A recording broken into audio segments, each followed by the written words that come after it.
What needs to happen in this century is it needs to be extended to include your generation, that the people who are now between 10 and 40 years old, who will be running the country 30 years from now, that generation will be between 40 and 70 years old.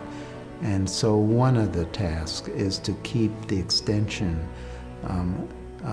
bringing in more people, right? And one class of people that I think has to be brought in are the young people, because we did not get Jim Crow out of education, right? And so young people are really not constitutional people in this country for purposes of their education.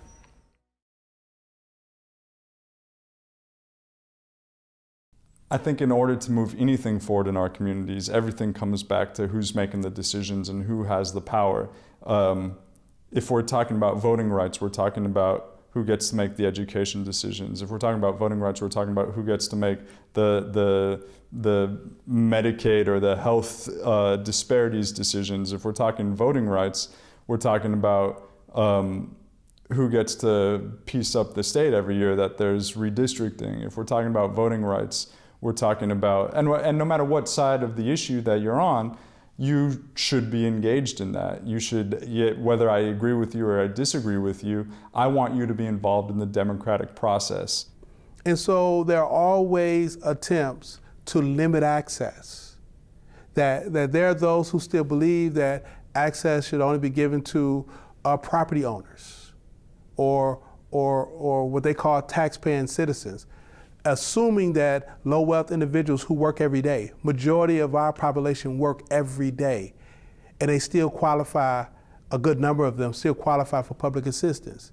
They pay tremendous into our tax system.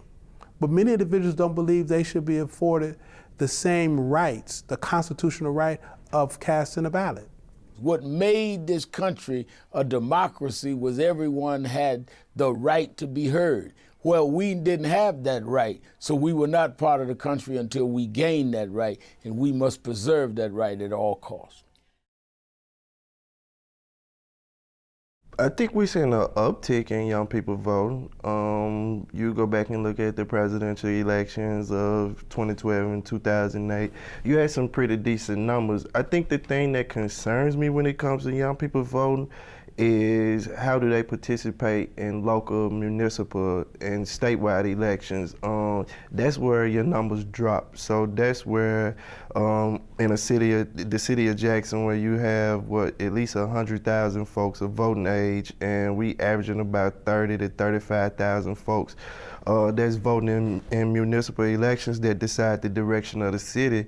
And so when it comes to young people, I think we have to really push and convey the importance of being just as involved locally as we are nationally, because the folks that we put in office right here in our cities are the folks that make the decisions that most directly impact our quality of life and that most directly impact our schools, our churches, our individual homes, our children. And we have to really make a push to get involved in what's happening at home and make sure that we exercise the right to vote here first, and then at a national perspective second. Well, the solutions are that first we must maintain what we've already won: voting rights, civil rights, equal protection under the law. Then we must go forward from there to the next generation of empowerment. But we stand right now on the threshold of losing what was gained when you can see Section 5 of the Voting Rights Act neutralized by the Supreme Court. Take voter identification, for example. There has never been voter fraud in the state of Mississippi that voter ID would have prevented. And yet, we have adopted policy to implement voter ID to prevent voter fraud. But the irony of that, most of our voter fraud today and in history has always taken place with absentee balloting. And we have not adopted a policy of voter ID for absentee balloting.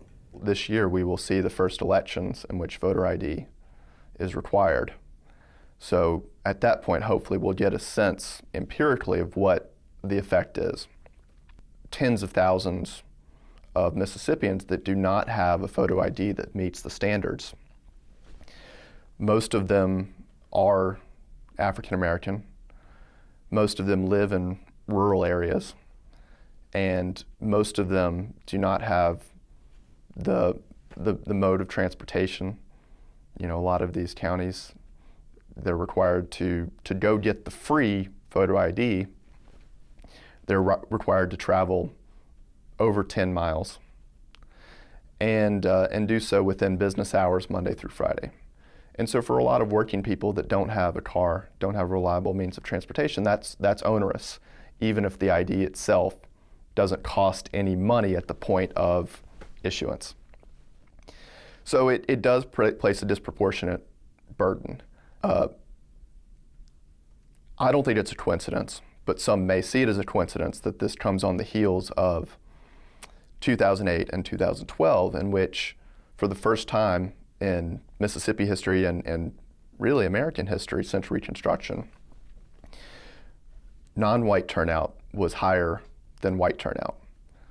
The Census Bureau estimated that Mississippi had the highest voter turnout of any state in the country, and black turnout was higher than white turnout. Young people have opinions about things that we talk about naturally or regularly, but they have their own ways of expressing what those opinions are, and they have their own ways of finding information about those issues and developing their own stance of, you know, what they stand for and what they stand against. And in addition to listening to them, we have to encourage, through questions, young people to think deeper and respond, you know, not just to the here and now, but to think about what are some of the things that ripple out of what's happening now and the things that they're concerned about. What we've learned is that we're not going to get anywhere if we don't include young voices at the table. You know, if you think about 64 as being, if the focus of Freedom Summer was to get folks registered, you know, there's a lot of young folks out there getting folks registered, and we're talking about getting, right now in 2013, 2014, we're talking about education equity issues that if it's not young people pushing it, then it's not going to happen.